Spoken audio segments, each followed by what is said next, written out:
How's that? Yeah. All right, you ready?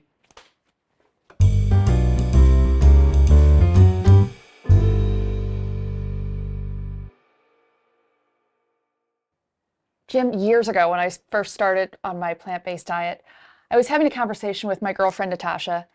And of course, the first thing out of her mouth was, where are you going to get your protein? But also, she surprised me with, girl, where are you going to get your brain food? She must be talking about omega-3 fatty Yeah, she acids, was. right? So, I mean, she's right. We do need omega-3 fatty acids. They play a very important role in our overall health, right? And then one of the things they do is they can help improve mood and cognitive thinking, and we need it to make the cell membranes around many different acids, many parts of our body tissue. Um, and the problem is this, though. So there's actually two kinds of dietary fatty acids that we typically consume.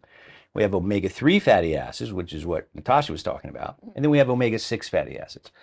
So omega-6 fatty acids are transformed into some compounds, prostaglandins, leukotrienes, that create inflammation in our bodies. Omega-3 fatty acids are anti-inflammatory. They create compounds that are anti-inflammatory. Now, if you think about it, we have to have inflammation to survive, right? We have to be able to fight wounds and heal wounds and fight infections and things like that.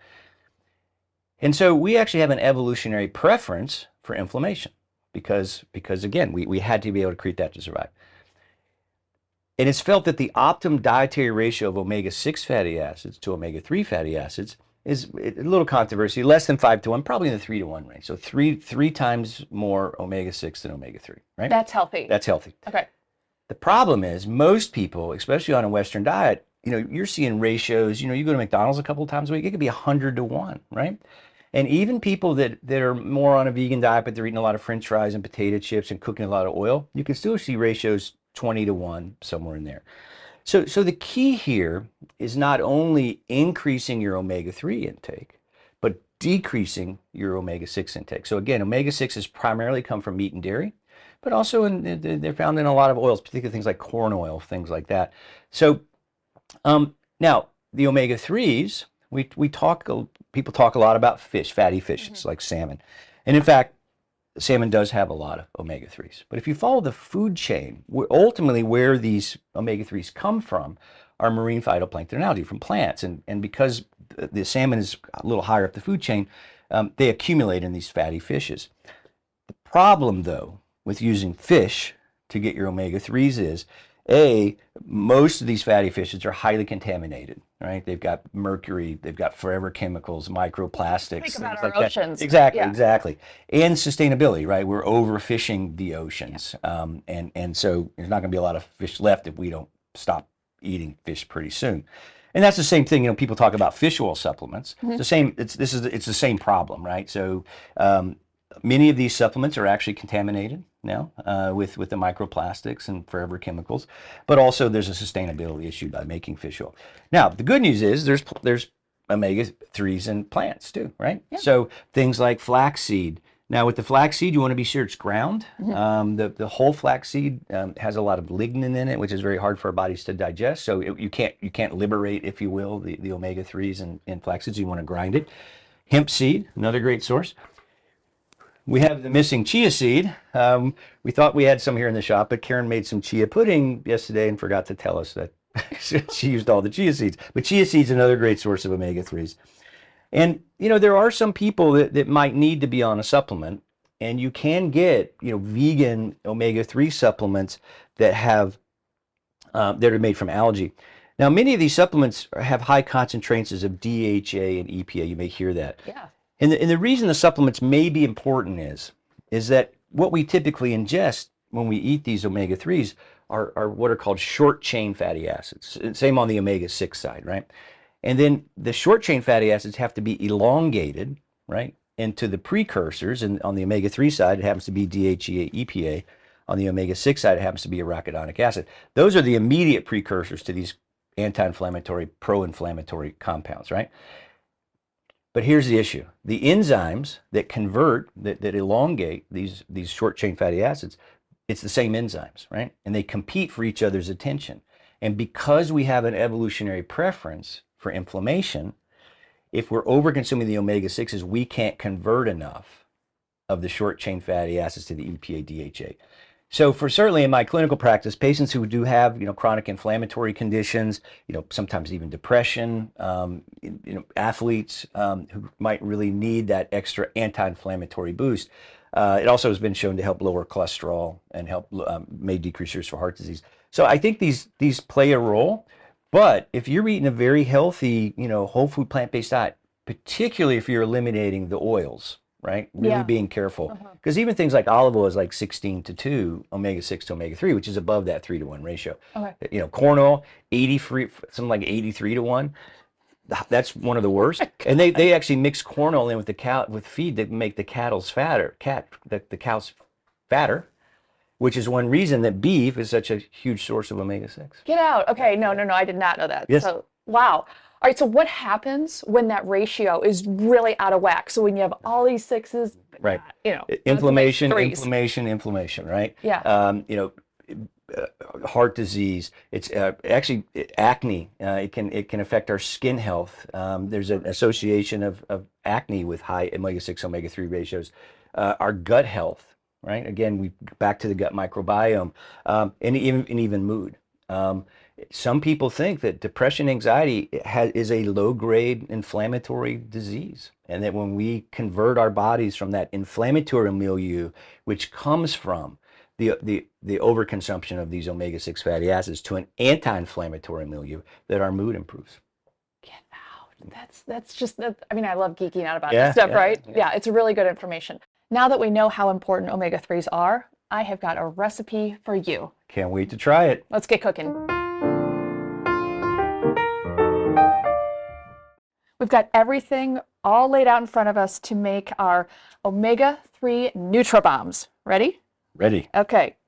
We're going to start off with some hemp seeds, add flax, some whole grain oats, whole rolled oats. We've got some walnuts, and of course dates to add a little bit of sweetness, and they're in water right now just to soften them up. And then we'll spice it up with a little bit of cinnamon, put in a little bit of vanilla. Finally, we will roll these in some cocoa powder. All right, so here we go with our walnuts and then oats. That's really going to help them stick together. Oats are a great binder.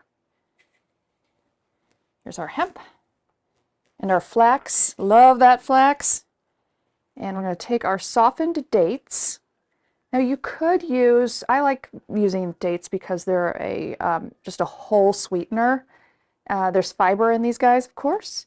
If you didn't want to use dates, you could do some maple syrup or really any kind of sweetener you want. But dates are really going to carry the most nutritious component of this now, or for the sweetener.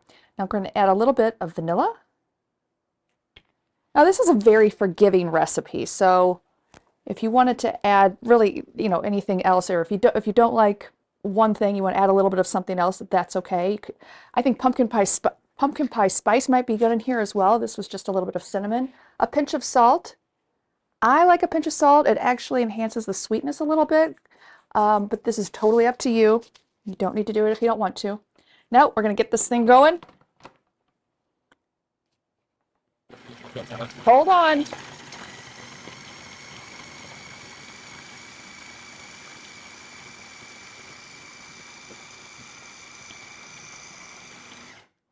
All right, now let's see. Are we sticking together here? Yep, we sure are. Okay, just make sure. Yeah, so to me, actually, this feels a little dry, which is okay. Just a little bit. It's starting to hold together, but it's crumbling a little. So what I'm going to do is just take a little bit of that water that we were using to soften down those dates, and get it everywhere but the food processor, right?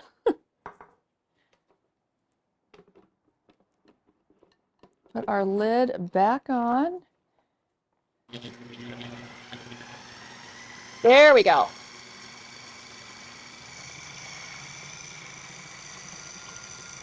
That's what I'm looking for. And then I'm going to transfer this out onto a plate.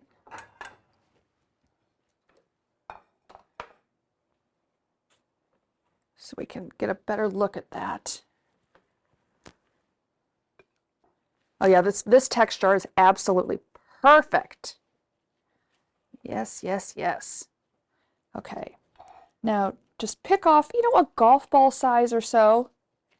Maybe a little bit smaller. That's a big one. Okay. Roll it up.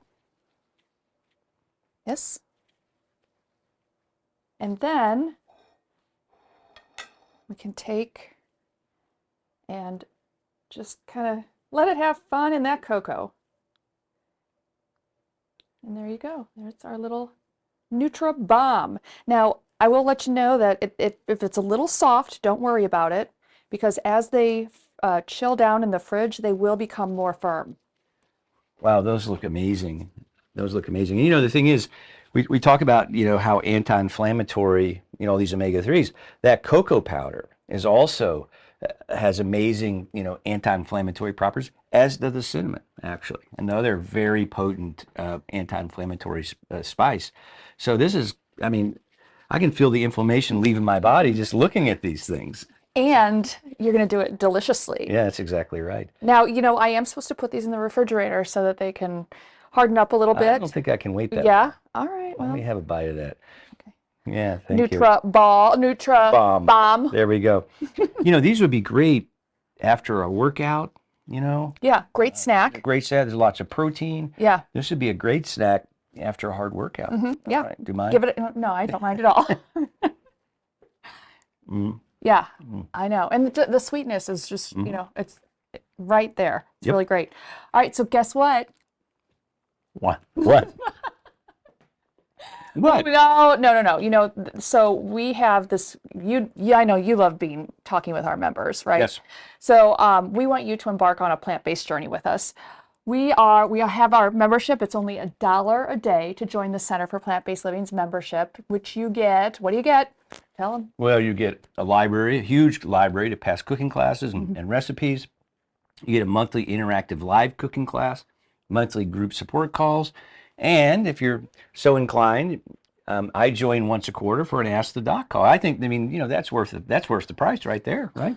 When else do you get an hour to ask a doctor questions who's well versed in plant-based nutrition, right? It's true. So we do have a really fantastic, supportive community, and you are never alone in that journey. So if you go to thedocandchef.com, hit the membership button, we are there waiting for you. So until next time. All right. We'll see you. Bye.